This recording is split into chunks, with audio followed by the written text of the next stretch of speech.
Hello everyone. We are going to talk about present day relationship. As the time has gone by, a lot of new changes, new terms have come in our relationship in one way or other. So that's what I'm going to talk. Well, what are the new terms you have come across in present day time? Well, in present day times, I think one of the most common terms, widely used terms, is the word toxic. Like here and there randomly you'll hear about the word toxic.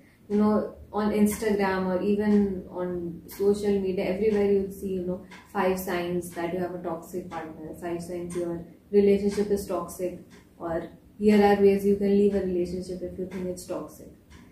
So that is what I feel like. In the present times, what exactly is the definition of toxic? Like if there are 2 people in a relationship, is it expected that 2 of those people can always be like perfect with each other? Like even those small clashes that are normal in any bond or relationships are labeled as toxic in every day-to-day life. And I think many people have different definitions of what those things could be. Whether those things are okay to happen or not. For example, if 2 people are having an argument, and in an argument we know human nature is we say things we don't mean, so there might be exchange of some bitter words, so even that is considered toxic. You will find articles telling you that if someone is saying these words to you, or even if they are being angry at you, that means they are toxic, so you should not be with them. So I feel in the present times, like natural human emotions, which cannot always be positive, such as anger or any kind of resentment, has been labeled as toxic, which needs to be run away from.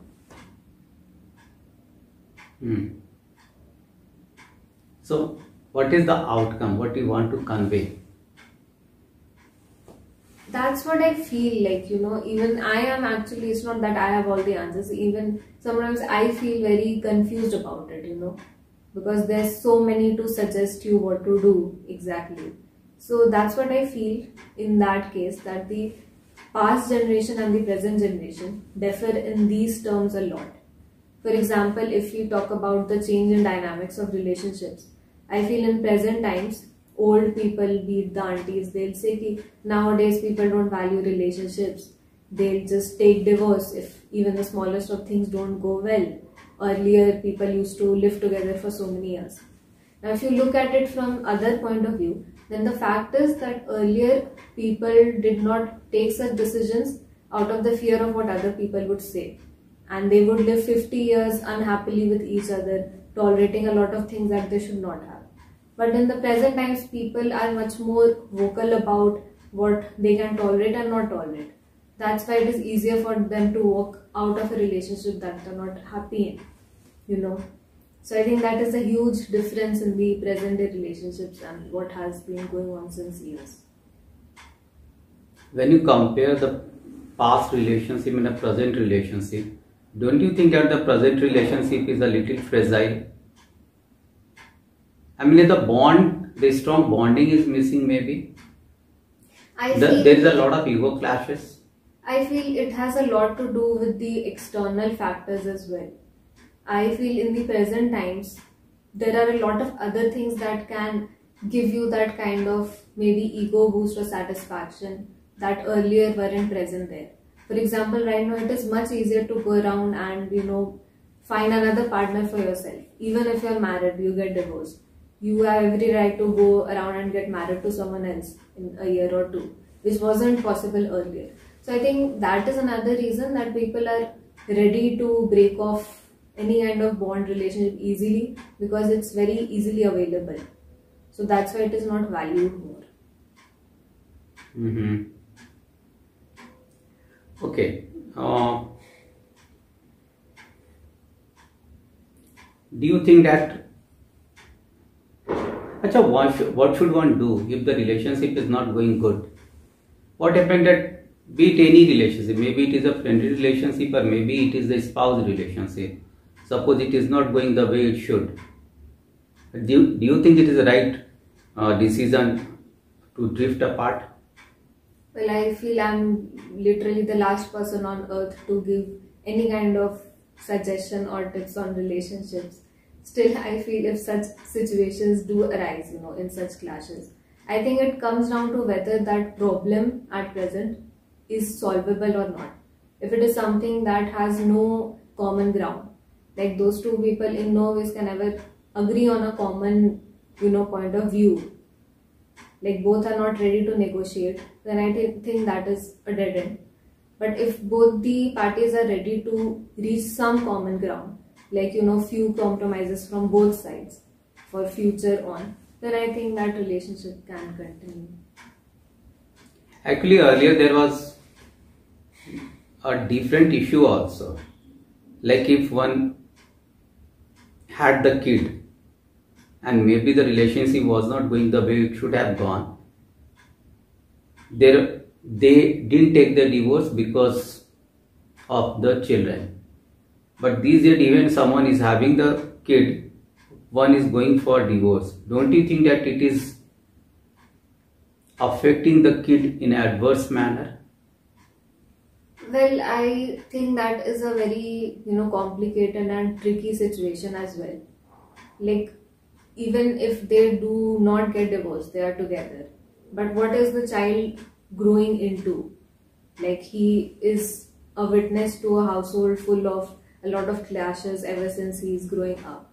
So would that be better, or it would be better off if he sees a household where two people are separated but both have their own peace, at least the life is peaceful. So these kind of situations, obviously, there can never be the perfect out of either of two. There has to be some kind of negatives to both the situations. In every family, almost in every family, we find that generally in Indian families, since we are living in India and we are seeing the Indian families, we find that a strange sort of tension hangs around. There is a sort of bickerings. So, what say? Why is it so that we Indians, we love to be in tension and we enjoy creating a sort of problems for each other? I feel that is not true. I feel it's not just in India. I think it is any country, be it America, which has the highest rate of divorces ever. I feel like the tensions that arise, I think that is a common part of being in a household. Like, there are supposed to be clashes here and there, since there are different individuals living in a house. That is a common thing. But there should be a clear line of, the degree to which it is going on. If it crosses that, then obviously it is a matter of issue. Well, apart from that, we are just talking about the family or maybe husband, wife and the children. What about teacher and student relationship? What changes have come? Well, I don't know if changes have come or not, but I'll talk about what I do believe should exist between a teacher and a student. I believe the relationship between a teacher and student should be much more friendlier and cordial than what I have witnessed in my own time. Because there have been a lot of teachers who I have experienced, like, they go through that thing of nobody should dare to cross question me or be rude or mean to me or make fun of me. So in just to cover up that, they come across as very arrogant and rude and cold to the students. And I believe from personal experience, every student enjoys teachers who are friendly to them, So I feel a relationship should be very mutual and cordial between a teacher and a student. Do you know any teacher who has such warm and friendly relationship?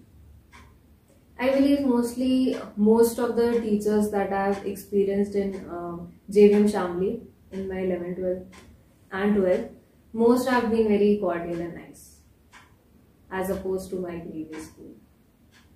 Okay. And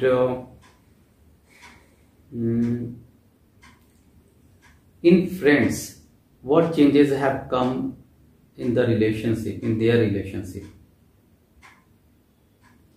Well, I think friendship is one such thing, like you cannot clearly pinpoint like what has changed from the past times or present, because I think friendship is something that, it is not like any other relationship that you can actually pinpoint ki this has changed from the past times.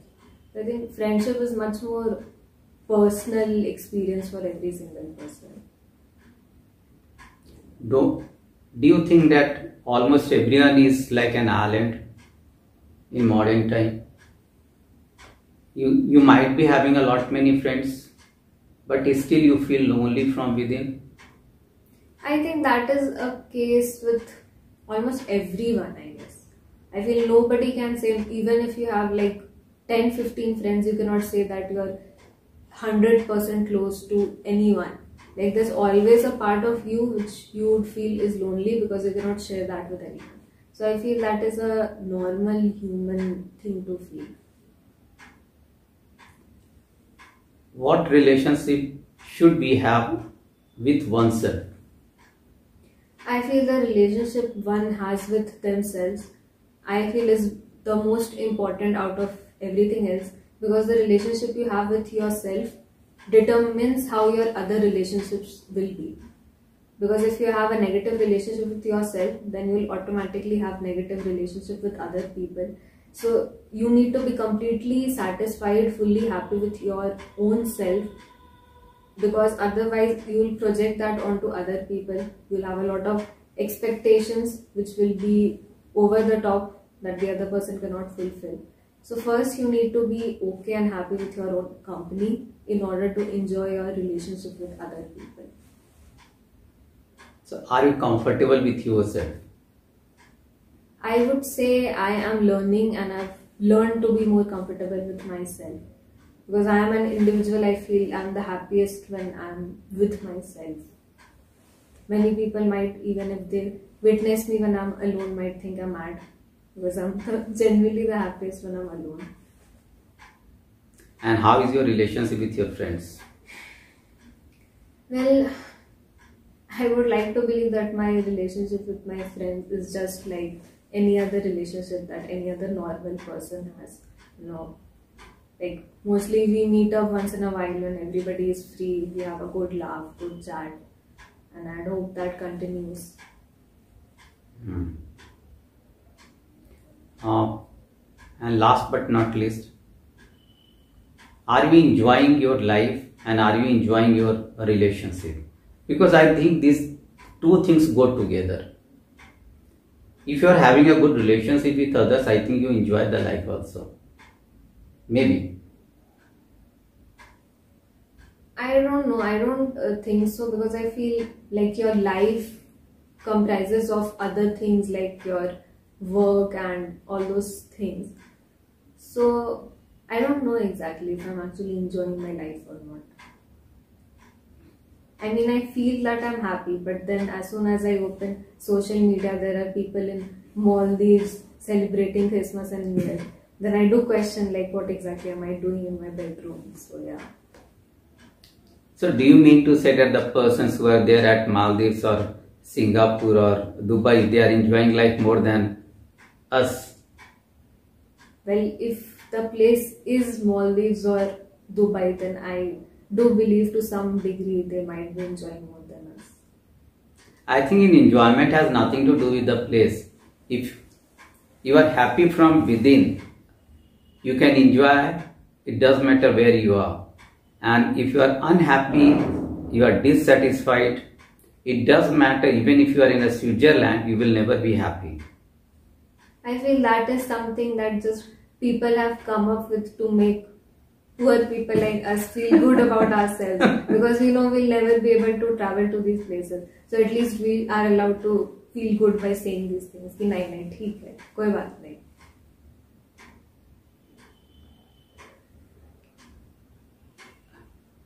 Well, money.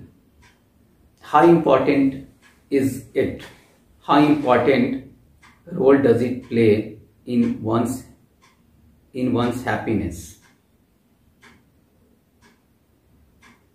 I feel certain amount or degree of money is important in life for happiness.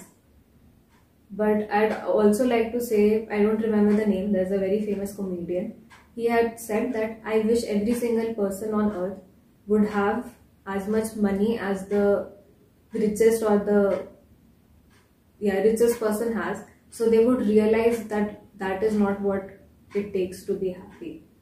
Then, like, if they had that much money, then they would realize that is not all that is needed to be happy. I think the simplest answer to this question is, how many people do we know who have killed themselves who had tons of money? If that would be needed to be happy, then why would they kill themselves? Mm-hmm. What do you think? Do you think money is important to be happy?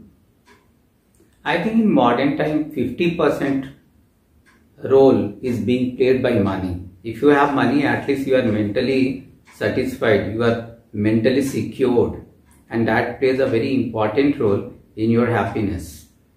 And rest 50%, I think it depends on your relationship, on your hobby, the work you are doing, and these things. So money definitely plays a very important role in a modern time. But I do believe one should not spoil one's life running after money. This is what the new generation I find doing. They are busy 24/7, just doing this project or that project, trying to earn more and more at the cost of their health, at the cost of their mental peace, and lastly, they are overburdened with lots of physical and mental ailments. Exactly, I believe the same thing. Like, even if you're working really hard, so the amount of money that you earn should go into bettering yourself. For example, if you're earning excessive amount of money and that is making you lose your hair, go bald, go fat, go ugly, then I don't think it is actually helping you. For example, it might sound weird, but there's this, football player, Cristiano Ronaldo. If you see him, he worked really hard, he earned that money. And then if you compare his past pictures to his present pictures, he used that money to completely change himself. He has gone through, I don't know what, to fix his face or something. So that has actually helped him look better, and make himself into a better person, and also help other people through charity, the amount of work he does for the society. So I believe even if you're working that hard, that money should actually better yourself and others in so many ways, not harm your own self. One thing in India, I find that the person, they are having hell lot of money, they don't do that much social work that generally we come across news about the celebrities outside. Is it the reality? I mean, I feel maybe true, like if you talk about celebrities abroad, like for example Leonardo DiCaprio, we all know the amount of things he does for the environment. Like, I believe his acting career now has taken a backseat and he's completely fully devoted to climate change. He keeps talking, addressing all these issues. So I feel that is something that is lacking in our country and the celebrities here. They are not as much fully involved in such issues as they should be. Mm-hmm. Fine. Now lastly, I want you to sum up whatever we talked about. Well, I feel money is something that will always, somehow pull out very different point of views from every single person. Because everybody's point of view of importance of money and happiness always differs. So it would be a very interesting topic to be spoken about among yourselves as well. So I hope you enjoyed our discussion regarding the very same, that is the age-old debate between money and happiness. And also about relationship. Right, also about relationships, which again is a very tricky topic to talk about. So yeah, that's all. Thank you. And before I say thank you, I want you to analyze yourself, how is your relationship with others and how happy you are. And say when you want to earn a lot of money, what for? How do you want to earn a lot of money, and what exactly will you do with that money? So on that note, I would like to say thank you.